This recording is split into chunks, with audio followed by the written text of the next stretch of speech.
राजधानी लखनऊ से नैतिक पार्टी के राष्ट्रीय अध्यक्ष चंद्रभूषण पांडे ने भारतीय जनता पार्टी पर तीखा हमला बोला है। उन्होंने अपने बयान में कहा कि भाजपा को पहले मनोबलहीन करिए, उसके बाद सत्ताहीन कर दीजिए।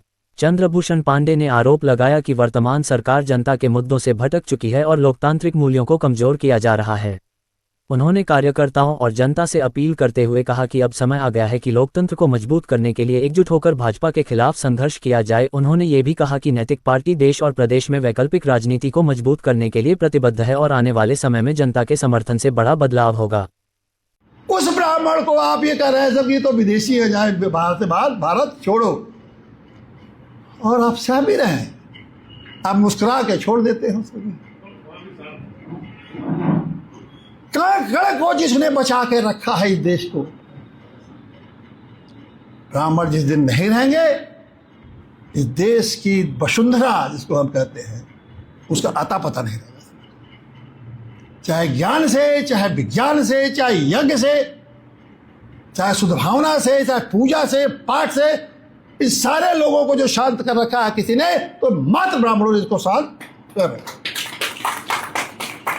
और इन्हीं को हम लोगों को ऐसी शक्ति को खत्म नहीं कर, और इसको राजनीतिक शक्ति से तो कम से कम नहीं खत्म होने देना। ईश्वरीय शक्ति से खत्म हो जाए तो हमको ईश्वर में विलीन हो जाएंगे, लेकिन राजनीतिक शक्ति से खत्म नहीं होना है। और राजनीतिक शक्ति से मैंने यही कहा कि आपका एक वोट भी इनको नहीं जाए। आज से ये भी एक संकल्प है।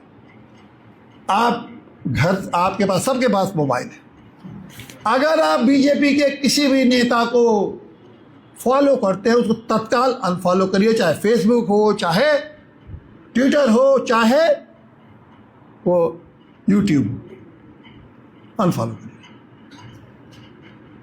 किसी भी नेता के माल्यार्पण तो कम से कम मत ही नहीं करिए।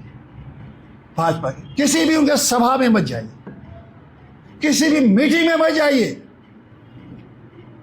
और कभी भी उनका नाम मत लीजिए। जहां मुंह पर मोदी शब्द को निकाला, ताला बंद कर दिया। सारे लोगों का मनोबल इतना तोड़ दीजिए कि ब्राह्मणों की तरफ, सवर्णों की तरफ आंख उठाने की ताकत इतना मनोबलहीन कर दीजिए थी। मनोबलहीन करिए आप जब तक चुनाव नहीं आता है, और चुनाव जैसे आवे बिल्कुल सत्ताहीन कर दी। नोट कर लीजिए, पहले तो इनको मनोबलहीन करना है और उसके बाद सत्ताहीन। देखिए, कभी हम लोग देखे एक बात है, कोई ब्राह्मण आज तक हमें नहीं मिला जो जातिवादी हो। वो जब भी सोचता है, जो आदमी अंतरिक्ष में शांति की बात होता है, कैसे जातिवादी हो सकता है, जो कड़